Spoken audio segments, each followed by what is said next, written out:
can hear it now. I can hear it now. I hear the sounds of your heartbeat. I can hear it now. I can hear it now. I hear the sounds of your heartbeat. I can hear it now. I can hear it now.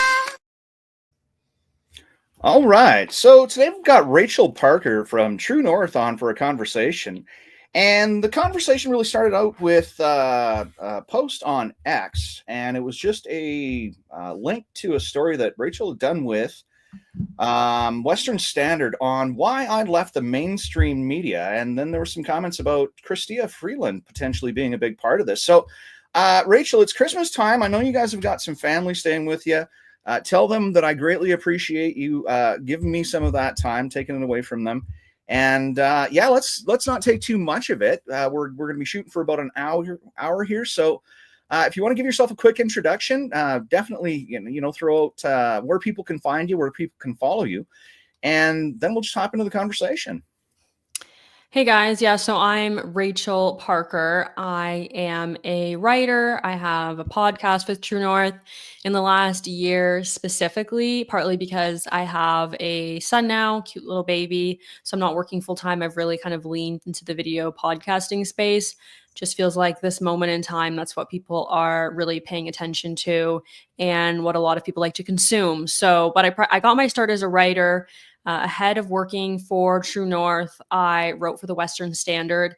The op-ed that we will be discussing today was published in the Western Standard, and that was my foray, if you will, into new media.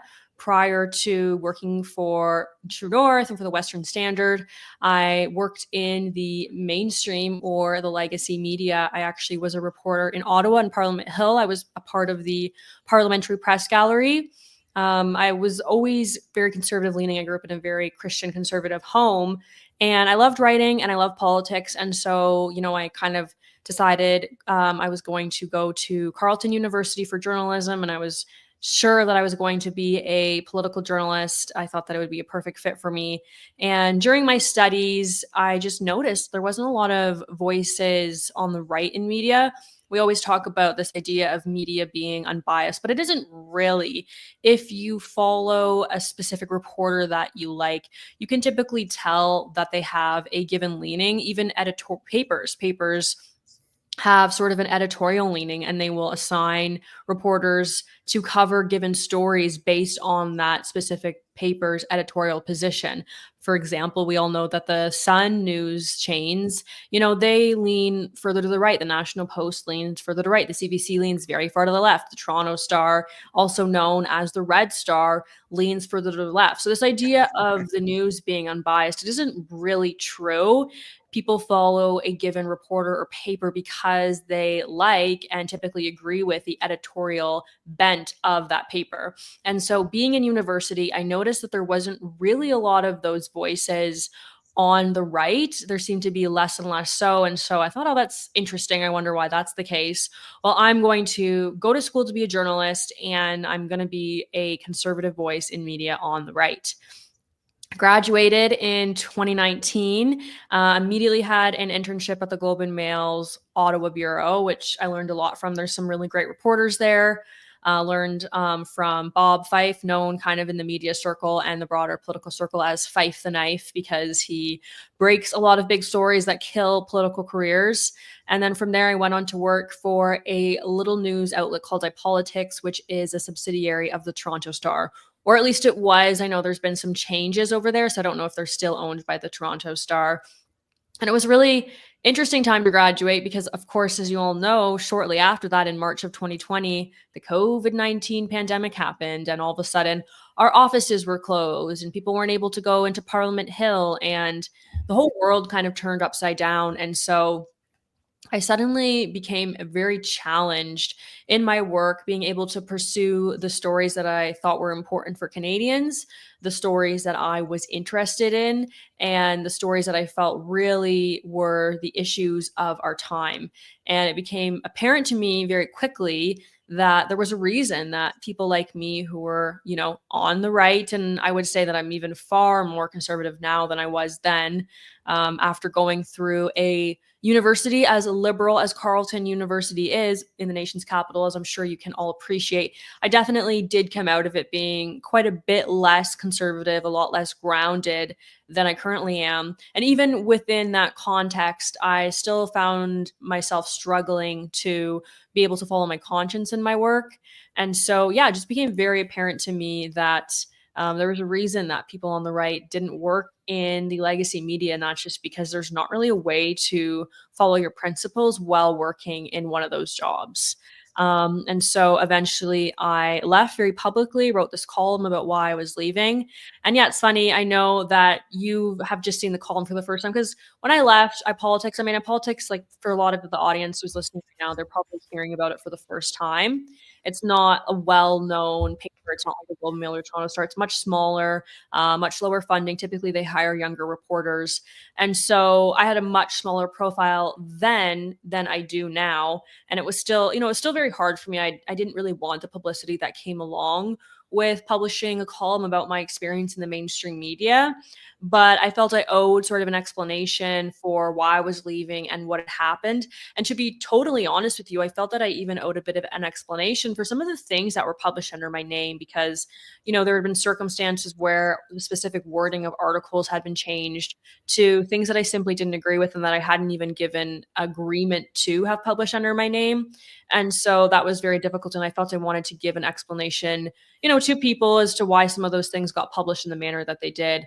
But then the topic of the op-ed specifically was the final nail in the coffin for me exiting the mainstream media after, 2.5 really difficult years, especially that period during COVID, where I was constantly being challenged and also challenging my editors and working hard to get stories that I felt were important, stories covering, the restrictions of civil liberties and Canadians' rights and freedoms, those types of stories covering the concerns about the vaccines, the changing government narratives. And it all kind of came to a head when I covered a story about Chrystia Freeland for iPolitics. And her office, Chrystia Freeland's office, ended up calling up my editor, giving them a hard time over it, and pressured my editor to change the article. And my editor ultimately did change the article following pressure from Chrystia Freeland's office. And that to me was the nail in the coffin that led to my exit. And so the reason that this conversation is happening and coming to fruition once again is because Chrystia Freeland obviously exiting the Liberal cabinet very publicly on Monday, knifing Justin Trudeau in the back on her way out, accusing him of costly political gimmicks. Let's not mince words here. She's trying to save her own political career. She does not want to go down with the ship. So she's hoping she can throw Justin Trudeau under the bus and save herself and be the next Liberal leader of Canada. She probably is looking to be prime minister. And so the context of this all is just very funny to me because I was reflecting about who Chrystia Freeland is in light of this announcement on Monday and remembering, Chrystia Freeland in her office, that's the reason that I now work for new media. That was a catalyst that led to one of the biggest and probably most important changes in my life. And so as I was reflecting about this all, when she resigned, I thought, oh my goodness, I have a great column that I wrote about it. And I bet that so many people who follow me now had no idea that this was the catalyst that led to me entering independent media. So, I saw it as a good opportunity to reshare that column. And yeah, people were really interested. I think it probably got more traction and views the second time around when I shared it just, this past week than when I shared it the first time when I actually resigned from my politics back in 2022, given the fact that, more people follow me and are interested in my work now. Well, I mean, that's, when I'd commented on my Substack, I was like, so you'd left the legacy media, but a lot of people are leaving the legacy media, and it's not just the people that consider themselves journalists or reporters. It's a lot of subscribers. I mean, legacy media has tanked over the last few years, and a lot of it is because they've lost their credibility by doing the same sort of shitty things to other reporters as they seemingly did to you. Now, on your story, it was on iPolitics. Now, is this a digital print that was published and then they were forced to somewhat do a retraction or a rewrite on it? Is that what happened? Or like, how did Freeland's office get a hold of this information, put pressure on iPolitics in order for them to change it when this all came down? Yeah, it was sort of a bizarre scenario at the time because essentially what had happened is we had an editor who had left and we had a new editor who was going to be starting, but she was still on mat leave. So she was going to be coming back from her maternity leave early, but she still wasn't back. So myself and another employee at the publication were actually put in an editor position, and we were given a bit of a bonus for, I think it was about 2 or 3 weeks that we were supposed to be acting as editors. And so when we published the story, I went through all the typical channels that I would normally go through to publish a story. I wrote my story, called my sources, verified everything. And then my colleague, he was the first person to edit my work. And then we sent it over to our copy editor, who had a long history of working in journalism as well. She copy edited it. She had a few questions about the story. We discussed the specific wording of the story, and then she approved it and it was published. And later on that evening, I was walking home, and this editor who was supposed to be coming on in a few weeks' time called me up, and she was like, Chrystia Freeland's office called me. I have some concerns about the story. Like, she was immediately very angry, very upset, not giving, not interested in even really hearing about what had happened, which was honestly nothing. I had written the story in the same manner that I always would. And there was nothing untoward about the manner that I wrote that story. And I spent quite a bit of time and effort and energy on it, speaking to sources, verifying things. And so then she ended up ultimately calling my sources, and then she had my colleague go into, because yes, it was an on publication. It wasn't printed. It wasn't a print article. So just a few hours after the story had been published, she had my editor went in. She had my colleague go in. She had to make a bunch of changes to the story, republish the story, and then she called me up and she was like, I want to let you know that we made a number of changes to the story. And I think was looking maybe for an apology from me or an admission of error. And of course, my immediate concern was, I'm extremely concerned that you've changed words that were published under my name without giving me prior knowledge or consent as to exactly what you would be writing and publishing under my name. That is extremely nefarious and immoral and frankly unethical. I mentioned earlier that I did an internship at the Globe and Mail prior to working at iPolitics. At the Globe and Mail, the way that it would work is you would submit your story for editing. The editors in Toronto would look at it, and then they would either email you or even call you with the changes that they wanted to make and go through the story line by line. And you would have to approve every single change that was made because they didn't want to be responsible for accidentally editing a story into your article, which, by the way, I can tell you, I've worked in media for a number of years, and the Globe and Mail was the only time I didn't have a publication accidentally edit an error into my story, because they really made sure that they had spoken with the reporter and gotten the reporter's sign off on every single word that went into that story. I worked for another paper when I was an intern, even younger than this. This was in St. Catharines for the St. Catharines Standard. And I had wrote about the Ford government, referring to Ontario Premier Doug Ford. And one of the editors wrote in Premier Rob Ford. This was well after Rob Ford had passed away. So you can understand how embarrassing that is. I hadn't made the mistake, but I have to wear the mistake because it's my name that's on the reporting. And so this is a big issue in some outlets. And part of it has to do with, just editors who are unethical, but also just a lack of funding and concerns around making sure that the proper stories are getting in and that reporters have the ultimate sign off on what's being said. So yes, basically I was concerned. I said, I want to go look at these changes. And then the next day, I was called in again and raked over the coals because I hadn't been apologetic for the changes that was made and I wasn't concerned, and I stood up for myself. And that's basically when I made the decision to leave, because I was like, I'm not going to work for an outlet that is publishing words under my name that I didn't write. Yeah, that whole hijacking your reputation thing, that'd be a little bit upsetting. No, I can definitely see that. Now, I mean, I have my own publication, Substack, and, I don't have to suffer through the same thing. And in fact, I've actually built a big portion of my audience on the fact that I'm really not that good at this, and I definitely do need an editor. I've tried to work with a couple, And I'm sure it's more frustrating for them than it is for me. But if it's like, you know what, I've written something, just kind of put it out there, and then I'd get it back 3 days later, and it's like, well, this is no longer relevant. And I mean, I appreciate that the people that were doing it for me, for free. They were doing it out of my best interests as well.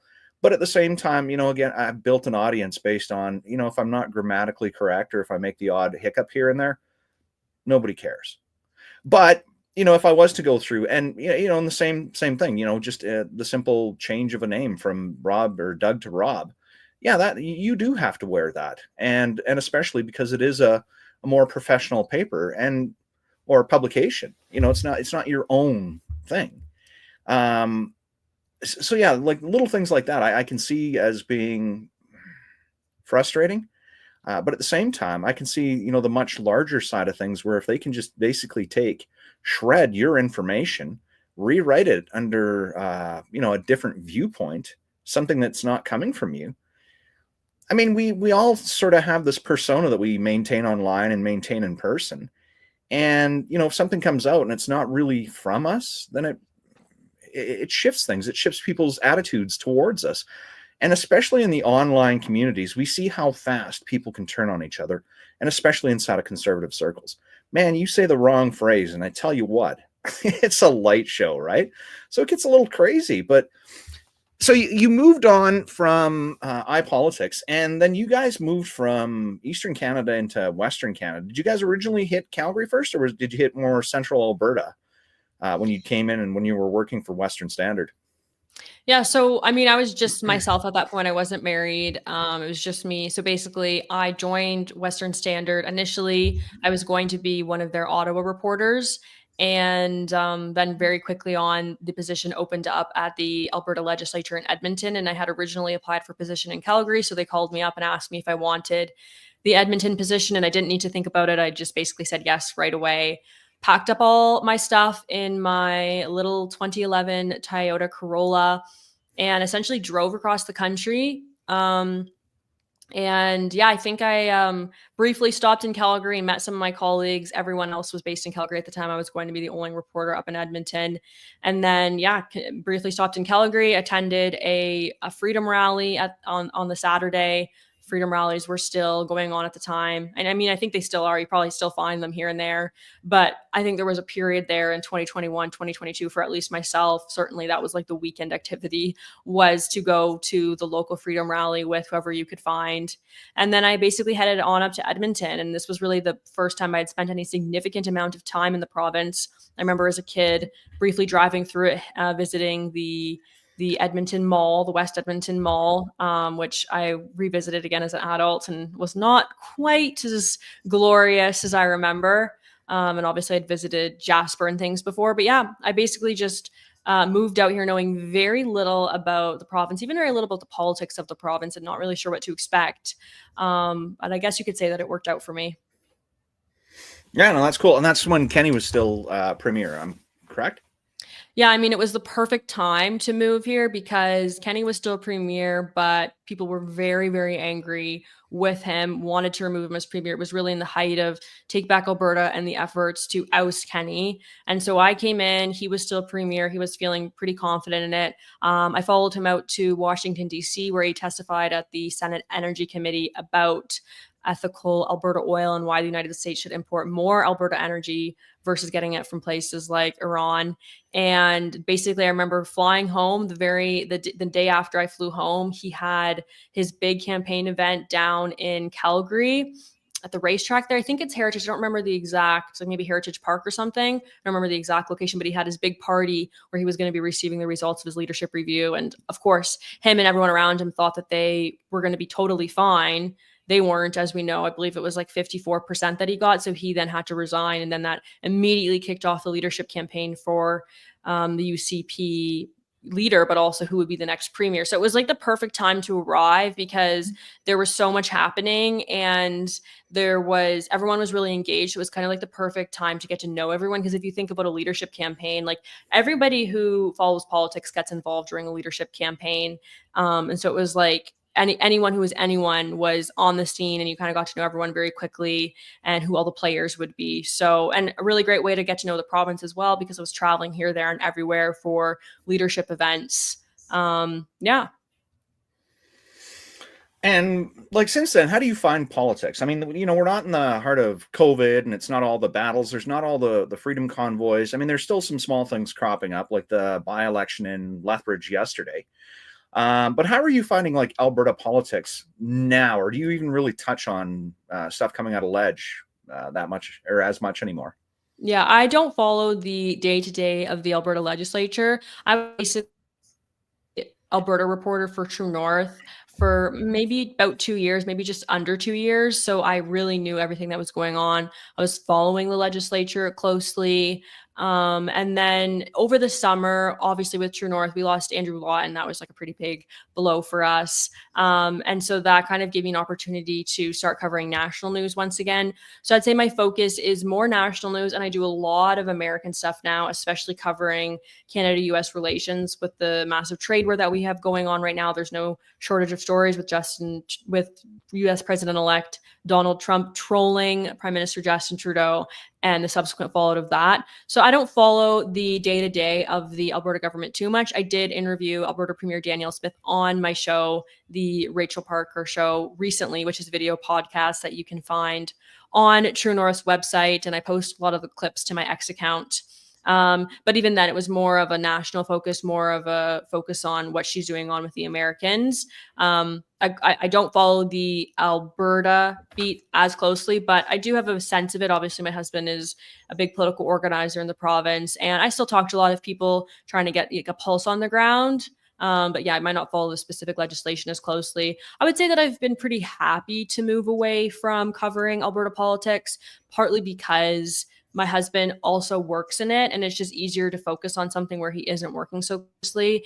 And I mean, people in conservative circles, they're either like really professional, or they like try to make everything as personal as possible, which I super do not appreciate. Like if I'm out there and I'm working, keep it professional. I don't need you coming up to me and like raising your personal gripes with me over, my family or something like that. Like I really can't stand that stuff. And so having a national focus has just been a little bit healthier for me individually. Kind of dilutes the pools of conversations. I'm sure you probably still, when you're out and about, run into the odd person that has an odd beef, or more likely you're going to run into somebody that's like, "Hey, Rachel, really good to finally meet you." Do you find a lot of that?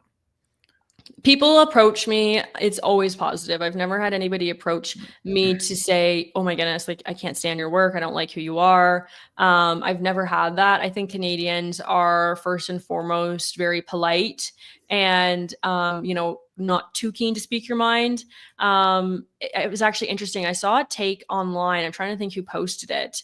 Basically, he was saying like liberals are the people who will go behind your back and try to get you fired, and conservatives will tell you what you think to your face. Well, good news is for me that conservatives generally like me. If they know about me, they're happy with my work. So yeah, when I run into people in public, it's like, "Oh, I watch your show. Like, thanks so much. Like, love what you do." But if they recognize me and they don't like me, then I'm not hearing anything. I actually remember talking to Kian Bexty, who now runs the Counter Signal, about this once. And he basically just said, like, I one time had someone come up to me and kind of give me a hard time and say they didn't like what I was doing. And he has like a way bigger public profile than me. So I mean, if in his whole career, and he's been doing this longer than I have as well. So if in his whole career he's had that happening to him just one time, then it'll probably be a long time before that starts to happen to me. Yeah. Well, I'd hope the same. Going into the political arena is a little bit different, because I find that people will say one thing to your face and another thing definitely behind your back. That makes me a little bit crazy, but everybody tries to keep on the smiles and the happy faces and kind of carry on. Now on the Trump scene, because I know you were down south when Trump got shot. What? I mean, I have a zillion questions. I know we're going to talk about Freeland for a spell, but I have to talk to you about this. So you were on scene when, like, what's it like being at a Trump political rally versus what you'd seen like the COVID freedom rallies? Like, those things are massive, aren't they? Well, first, I just want to get back to something that you said really quickly about people gossiping in politics and saying one thing to your back. Yeah, I just don't have friends in politics. Like my friends do not know what I do for a living. Like they know vaguely, but they couldn't really tell you, and they like don't know any of the issues in the news. Like they might hear like the odd thing here and there, and then they'll like message me about it and be like, "I heard this," and they're like feeling very proud of themselves that they know about like one small thing in the news story. But yeah, that's sort of like the best recipe for success for me, is because I don't have to worry about who to trust. Like I just don't have friends in the political scene. Guarantee you that if someone's telling you something that they heard about me, or they think they have some juicy gossip, they have no idea what they're talking about, because I do not know anybody who is in politics that I would trust to tell things to. So people who are hearing things about me, which does happen from time to time, I've heard some pretty funny rumors about myself come back to me, and it's just like totally made up stuff. As for the scene, yeah, way bigger is, I mean, if you think about American, that's like a good way to put it. Like that's just the one thing that comes to mind, is like these events, especially with Donald Trump. I mean, he always talks about his campaigns. He's like, this is a political movement that's like once in a generation. Like you're never going to see anything like this again. Like he was very proud of the fact that he led what he considers to be a once in a generation political movement. But his rallies are massive. We just don't see stuff like that in Canada, with the exception that I would say, like in a Canadian context, you have to sort of like scale it to Canada. We're like obviously a much smaller country than America, but like Pierre Poilievre has pulled some pretty big crowds. I remember like when I first moved to Edmonton, I went to his rally there. I think there was about 8,000 people. Would have been at the casino, just sort of west of Edmonton, maybe the Grey Eagle Resort. And it was pretty big. That room was absolutely packed. I kind of went up on like the balcony, and I had a great view of the crowd, and like it was a packed room, and there's like thousands of people there. But even still, like at the Butler, Pennsylvania rally, I mean, the other thing is with these rallies, like they always say like it's like 30,000 people, and you're like, okay, but was it really 30,000 people? Like I was there that day. It didn't feel like 30,000 people. It did feel like a lot of people, but you're also outside. I mean, his rallies got so big that they couldn't even do them inside anymore, because they just couldn't fit all the people. And so the energy is amazing. Like I love America so much. Like I was so happy when I got to start covering US politics for True North, because I actually follow it more than I follow Canadian news. Like if it's my free time, like I basically like in the morning, like maybe I do a little bit of work, then I play with my son, and then around 3 o'clock, 3:30, I wander into the kitchen to start cooking dinner for my family. And I'll put on a podcast, and I almost always listen to Michael Knowles. Maybe I'll listen to a little bit of Matt Walsh if I'm feeling like in more of a comedic mood, like I want someone to make me laugh. Matt Walsh is usually pretty good for a laugh. But yeah, I just love to consume American news. And I think there's so many talented American hosts that I derive a lot of inspiration from. Maybe it's also because I work more in the Canadian news ecosystem, and so I'm like in my free time I like don't really want to just like absorb it. Like I would rather listen to something that isn't making me think about the fact that like I have to work tomorrow, and I have to like come up with a new show idea or find new guests. Maybe that's what it is. But I've just always absorbed a lot of US political content, even since I was a kid, throughout university. And so, yeah, I just love Americans. I love following American news. It's so much more dramatic than it is here. It's so much funnier. Like they just get away with so much more. Like if you even tried like some of the things that they tried in the States here in Canada, like people would just get too offended too quickly. So I really enjoy it. Well, and I think a lot of this gets back to even the original reason that we came on the conversation, is the amount of censorship inside of the right wing faction of what we would see reporting for Canadian news stories. You see these lefty slants on just about everything. Like there was one, I think it was maybe CBC or CTV out of Montreal, I think it was, that came out today. And it said, flames target Christian building. And what it was is it's a story about another church burning, right? Mm-hmm. But I mean, like the context and the way that they had to word it in order to get this thing out. And you read this and you think, well, what the fuck are these people even talking about here? Like flames don't have an intent, or like they talking about so you hop into this piece and you realize it's just left-wing dribble over something. And again, this all comes back to, the censorship and in what you, I guess, have to produce as a content creator, journalist inside of Canada, in order for it to be consumable by the average person. in order to maintain a paying position. Hey, Yeah, definitely when we're talking about like the mainstream media as an institution. And I think that the words that we use are very important. I think we've kind of lost the fact that words have meaning and that they matter and that you can't just say that you're a woman because you feel like a woman or that you'd like to be a woman. Words actually have meanings and they matter. And it's important to use the best possible word to describe something as much as possible. I mean, I can even be guilty of this myself. I am a Gen Z. We spend a lot of time online. Our vocabularies are probably not quite as strong as they should be, certainly not quite as extensive as the generation before. And obviously, being in the position that I even have probably a stronger vocabulary than some of my peers. And thinking about that, it is of concern to me because, well, I should probably spend a little less time online, a little more time reading actual books. But when we talk about this idea of the words that we use being important, I think one of the things that we're seeing being ushered in with wokeism is the fact that words just don't have meaning anymore and the way that they manipulate people through words. So you're talking about this CT few because they would have found the word church offensive. And that was very similar to the type of experience that I had in the mainstream media. For example, if I wanted to write a story about abortion, I would.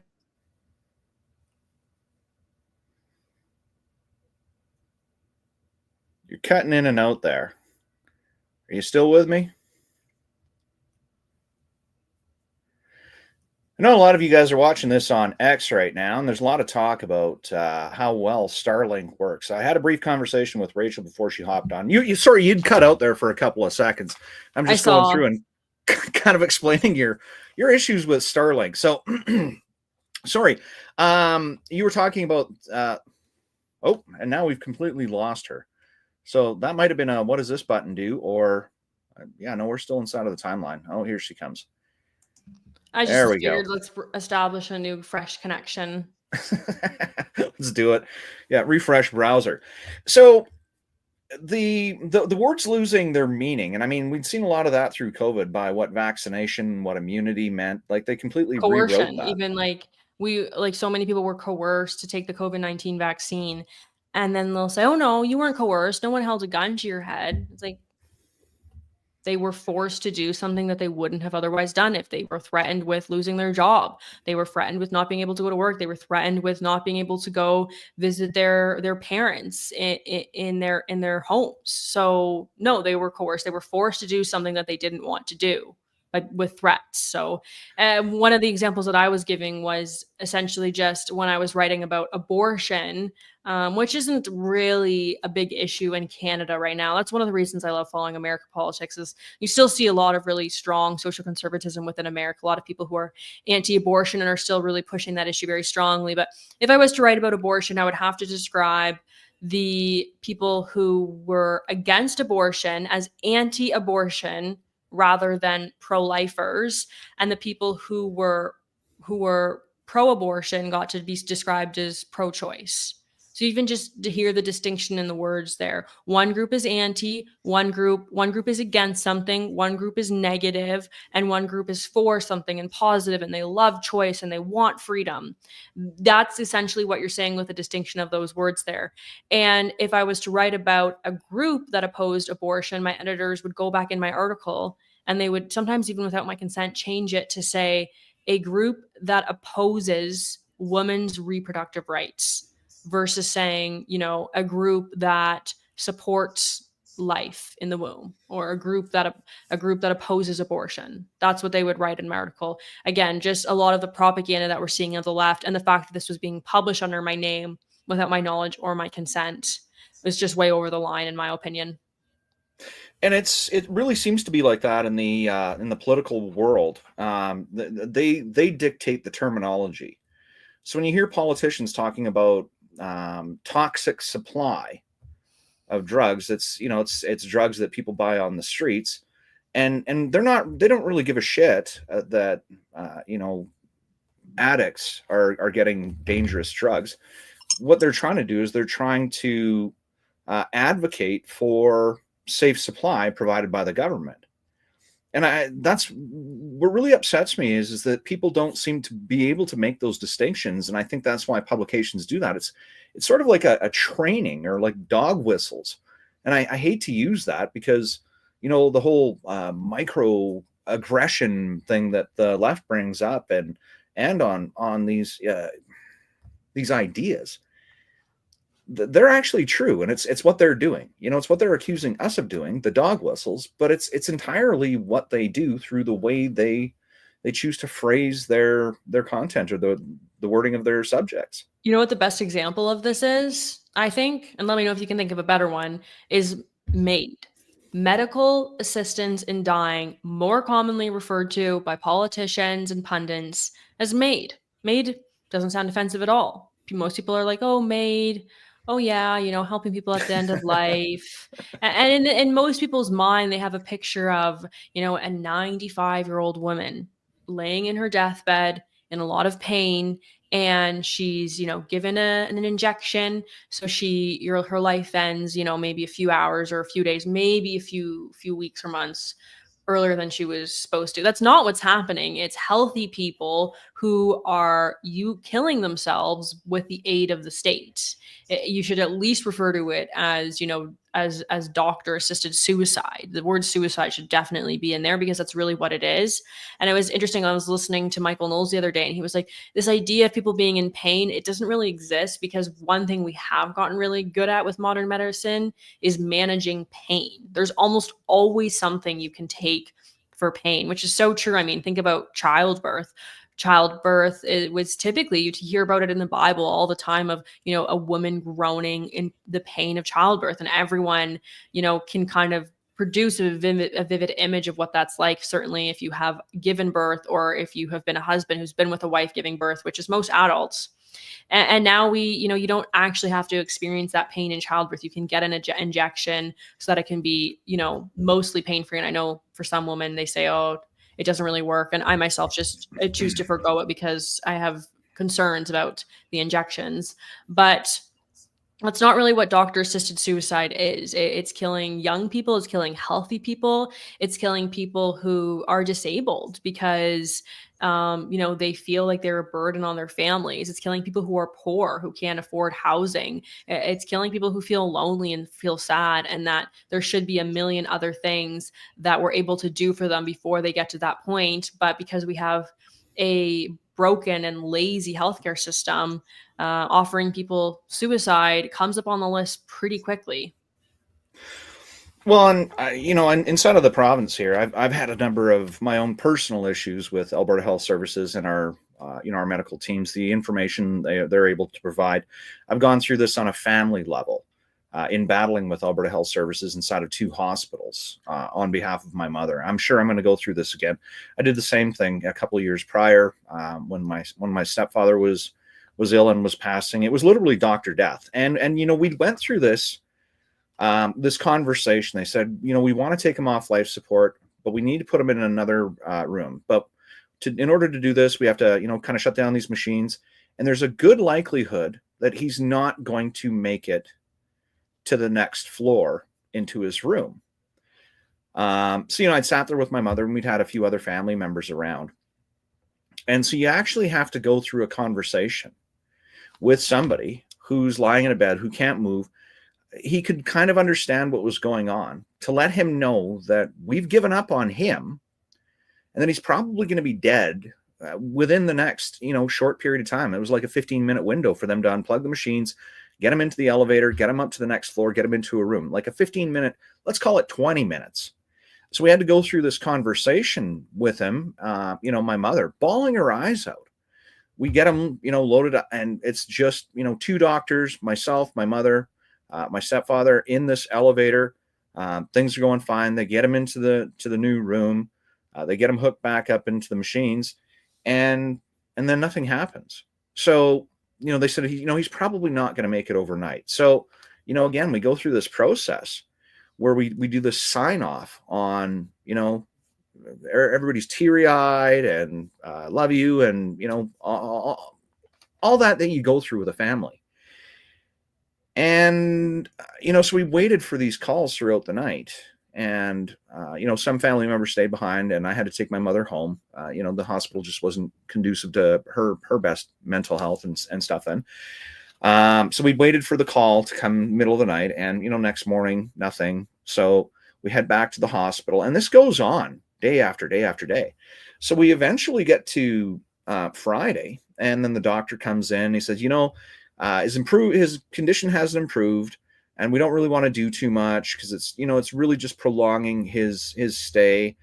So here's what we want to do: is we want to cut off the IV bag and then the nutrients that are going into his body.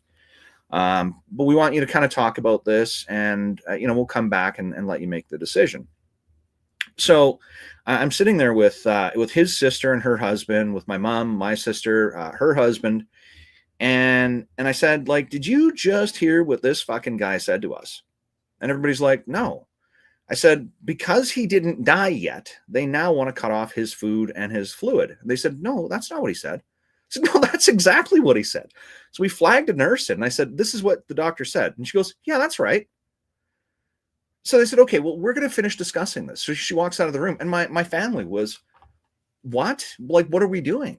So this wasn't really medically assisted death back in the time, but it was a way for them to cut off your life streams to get you to die faster. And when you don't agree with people in the doctors, and especially in Edmonton, in the Royal Alex, and this is just what people tell me. So I mean, this is opinion, Royal Alex people in Alberta Health Services. Don't sue me. It's what other people are saying about you. They call it the hospital of death for these exact reasons. But it's along the lines of, these people basically that we're trusting with our health, the biggest, most important thing in our life, our own personal health first, right? And the information that we're given, the decisions, and because they wear a stethoscope and a badge that says doctor, we're supposed to go along with this without realizing the failures inside of the system, without realizing what else is going on. So no, when you said MAID is probably the biggest one of those things, when it comes down to context, it should be called suicide. I don't think I can come up with a bigger tease on words. I think another one, as we were talking about health, and honestly, I think as a Canadian, especially in light of some of the recent headlines, a man who went to the hospital was told he was a non-emergent patient, had to wait in the emergency room, waited for 6 hours, gave up, went home, died that night. He should have immediately been seen by a doctor when he came into the hospital. Another case of a woman needing to see a doctor for some, minor touch-ups to a surgery that she had, wasn't able to see a doctor quickly enough, ended up having to have her leg amputated. That story actually goes back. She's waited 6 years for knee surgery or something. She finally gets into the surgery. Something goes sideways on her. They take too long, and now she needs to have an amputation. I think the scariest thing that can happen to you in Canada is having to go to the hospital. It's genuinely terrifying. But the other example of improper words being used is gender affirming care. Gender affirming care. Yep. We're going to chop a little boy's penis off. We are going to cut a little girl's the skin on her arm off, and we're going to construct a fake penis for her, or like a fake vagina for a little boy. Like, it's so sick. Like, that's actually what they're doing. And sometimes my audience will call me out for it because I'll just use the propaganda term that I've been hearing for the last few years on my show. And someone in the audience will be like, you really shouldn't say that. And I'm like, you know what? They're actually right. I really shouldn't say that. I shouldn't repeat the talking points. We need to use plain and clear language to describe what's going on, so that the people who are still, the wool still over their eyes, that it will be uncovered and they can actually see oh, gender affirming care means chopping a little boy's penis off. I'm actually not okay with that. That's so sick and disgusting and perverse. And what's going on with our society? And the only way we're going to get there is by using clear and precise language again. Yeah, and I call these teddy bear terms. They take these horrific situations and teddy bear terms. And the biggest things, it goes around right now, racism. If you don't follow along with everything, you're a racist.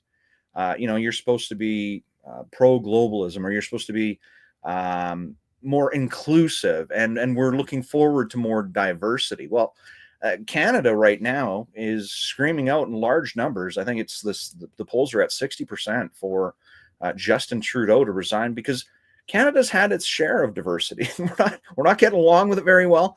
Equity has failed us, and inclusion excludes a lot of the people that thought they should be included inside of these things. So the DEI falls into those traps, drugs, the gender affirming care and MAID, absolutely. So moving forward, I mean, we've got another year here, and we've got a couple big bills. The Online Harms Act, Bill C-63, I believe it is. I don't know. I talk so much about these things, I don't even remember what they are. But it's called the Online Harms Act. And if you go through it, and we've seen a little bit of this coming out of the UK, people are being arrested because they posted something that offended somebody else on social media. And when you read through C-63, the Online Harms Act, some of that is coming out to look a lot the same, where you can be accused. You never get to defend yourself against the accuser. Somebody can just accuse you. You can have all sorts of terrible things, like from life in jail to being, forced into tracking devices. I mean, you started into this at, like you said, the perfect time to see the transition as things were kind of changing inside of the field. Over the next year, with Trudeau not stepping aside, and on a national side of things, like, do you think this C-63 is going to come in and punish us even harder for the next year into the federal election? I guess that it would depend on where exactly that bit of legislation is in the current legislative process. My hope is that, I mean, Parliament won't sit again till late January at best. And then if Justin Trudeau doesn't step down, then it becomes a question of whether or not, the NDP actually grows a pair and we have a federal election. And if he does step down, we see a new Liberal leader, they're still going to ram through the same bit of legislation. I think that scenario is quite likely. But, Justin Trudeau is obviously a narcissist. Who knows what will happen? A lot of people think he will step down. A lot of people say there's no way this guy is stepping down. So I think the most that we could hope for is just a delay in this bill being passed, like delay. The Conservatives need to stall it in committee. We really just need to run out the clock on some of the harmful legislation that we're seeing until we have that next election, because I don't think the Liberals will win. I think we'll see a Conservative government. I think that piece of legislation will be toast. If it is passed, could it cause a bit of harm for a couple of months?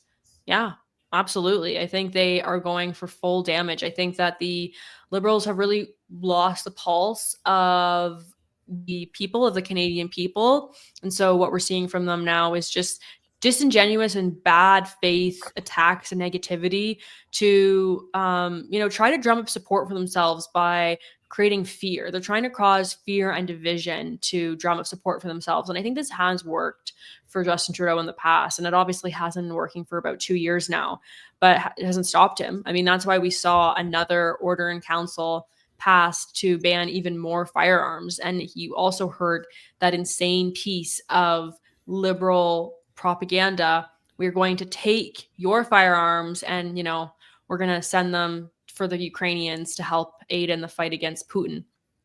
They're not doing that.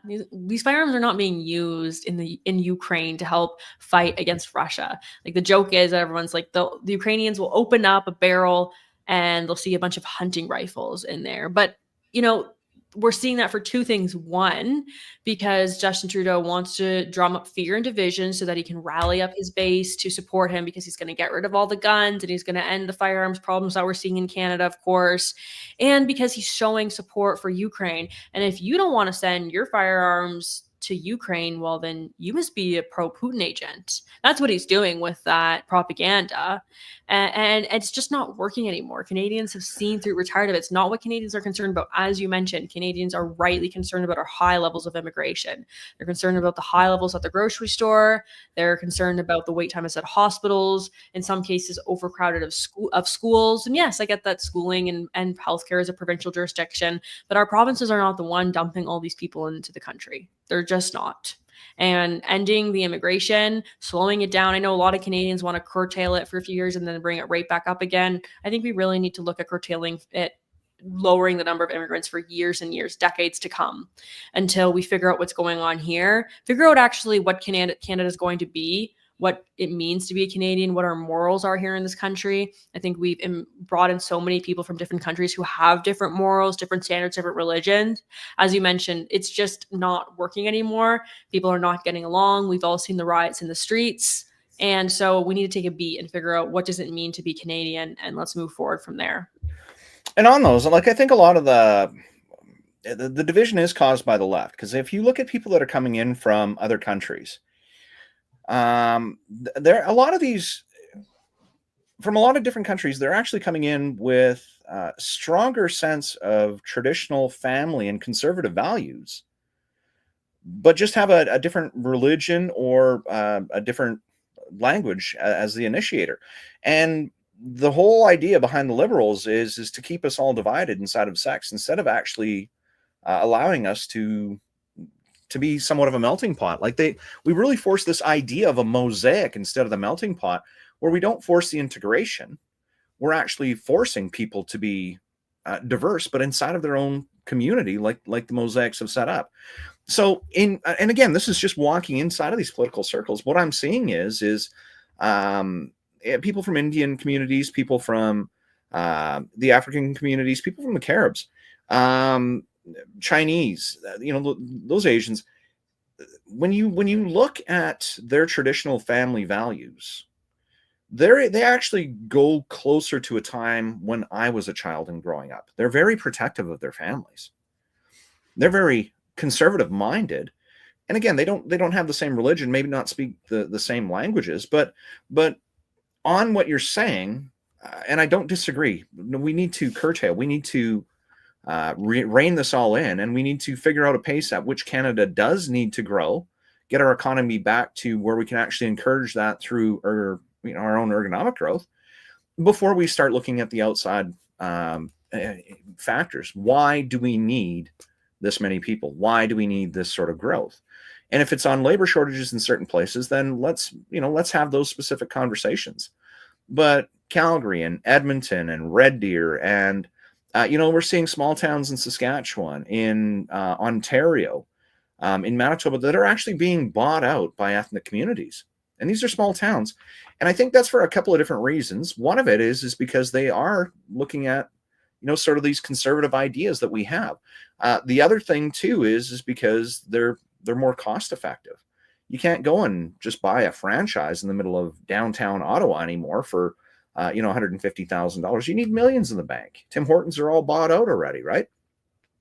And the third thing is because it's speculated that a lot of these communities are actually getting federal funding, so they're actually integrating. And the idea behind that is that the rural sectors, and we find this most specifically in Alberta, still tend to be the conservative bastion of the province, and that's why we have a conservative government.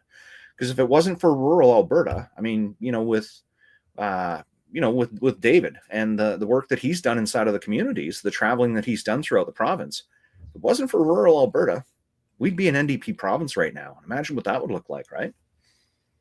That would be a dark day for the province indeed. I mean, obviously it's happened already, but I think we really need that light of conservatism in Alberta right now, cheering on the rest of the country, encouraging conservatives and common sense people elsewhere. It's interesting, that a lot of the ethnic groups that have been imported into Canada actually have more in common with traditional conservative values. And I think we've especially seen that and the importance of that in the last few years, because while it was the Liberals who were the ones that wanted to import all these people and made it easier for them to immigrate to Canada, it's actually backfired a bit, in the sense that, a lot of these ethnic groups who do have deeply held religious values and beliefs realize they do have more in common with the conservatives. And the reason this is because of the harmful wokeism ideology, and especially the pervasiveness of, gender ideology that we're seeing in schools and libraries and in public pools. And so, you have people like devout Muslims and Sikhs who are looking over at conservatives and saying, the Liberals have sought to pit us against each other for years and to tell us that we hated each other and that Christians were racist and they hated me. We actually have a lot more in common with each other than we do with the Liberals right now. And that's why we've seen things like so many of these ethnic religious groups organizing in conservative politics in Alberta, but also organizing things like the Million People's March, which was a protest against trans ideology and about protecting children. And so right now we're seeing that religious groups across the country are looking kind of like, oh, like at each other, like we have a lot more in common with each other than we have differences. And the things that we do have in common and the shared beliefs that we do have right now are so important, because the level of crazy that we're seeing from our government is pretty unprecedented. And I don't know if that coalition and those alliances are necessarily going to last the test of time. But I think right now they've rightly identified the greatest threats to the nation. And I think that the alliance right now is a very positive thing for our country. And I just also kind of love that, you know, the Liberals' plan to import people to vote for them in some regards has backfired. And it absolutely has. And so what they've done in turn is they've worked to import the absolute worst terrorists from war zones that are impoverished, give them a higher standard of living than Canadians, and then look to turn Canadians against them to actually start racial wars and fires again. So they're looking at, you know, burning down Canada because their original idea didn't work, and they realized that a divided Canada and divided people are a lot weaker than when we actually have to, or when we actually get to sit down to a table and have a conversation. Yeah, and I think we're seeing that play out on the streets of the GTA right now. Like, I just can't believe I grew up an hour from most of these neighborhoods in Toronto where we're seeing just the crazy race wars break out. People supposedly for a better life, and they're importing all their third world problems with them. It's like, why did you move here then? Like, if this is what's the most important thing to you and you want to continue having these wars, like, don't bring it to Canada. But that's exactly the issue. And we're not a melting pot, and we don't require any standard of assimilation. We allow these people to come with all their issues, to import the race wars, and we say, I wonder why things are not working out for us. That's it. Hey, I promised to only keep you on for an hour. Again, I know it's Christmas. I appreciate your family lending you us for an hour. Parting thoughts, just, you know, where are you moving on to next? I mean, I know you're going to be staying with True North and keeping on with your podcast. What does the new year hold for Rachel and David? Hopefully you can still hear me. I'm starting to get a little bit of a lag. So I'll just say my parting thoughts and then we'll end it there. But yeah, I'm still going to be doing my show for True North, the Rachel Parker Show, twice a week in the new year. I actually just put a poll out for my audience to say, what type of content are you most enjoying and what would you like to see more of in 2025 as I begin to think about my content? And the results were pretty evenly split to show essentially what I'm doing. A lot of people really like the federal stuff. People are enjoying the Canada-US relations, still a bit of interest in Alberta politics, a little bit of interest in the culture war stuff, but really going to be focusing more on some of those national stories. So if you're looking to get sort of the news of the week, but in not a super long form podcast, then my show is probably a great place for you. Excellent. All right. So thanks everybody for taking some time to sit with me and Rachel for an amazing conversation. Rachel, I'd hope to catch up with you in the new year. Maybe we can plan some time when you have a little bit more time and just kind of dig into a little bit more of what you're seeing on the national scene. I mean, everything, especially coming out of the United States right now, I believe is going to be important coming into our next federal election. You know, this whole Trump smear, I don't think it's really working out. Given what Canadians are saying, everything that they're trying to throw at for anti-conservative, pro-liberal ideologies or thoughts is backfiring. It's blowing up on them. You know, they talk about this MAGA. Oh, you're a maple MAGA, and then, you know, we embrace these concepts. So I think with you kind of being a little ahead of the game inside of the United States, I think the conversations as they start to tend towards Canada are going to become a lot more relevant to the Canadian content and what we're kind of seeing across the nation. So, hey, thanks for giving me some of your time. Thanks everybody for taking some time and tuning in. We've got a Merry Christmas wish coming in from, and that's the other thing too, is Merry Christmas. You know, we're coming into the week before Christmas, and Merry Christmas to everybody. All right. Have Merry a great Christmas night, everyone. Indeed. Say it as loud as you can, as often as you can. Hopefully it offends everyone who doesn't like the word Christmas. Merry Christmas to all. Merry Christmas, Rachel. Take care. Merry Christmas, guys.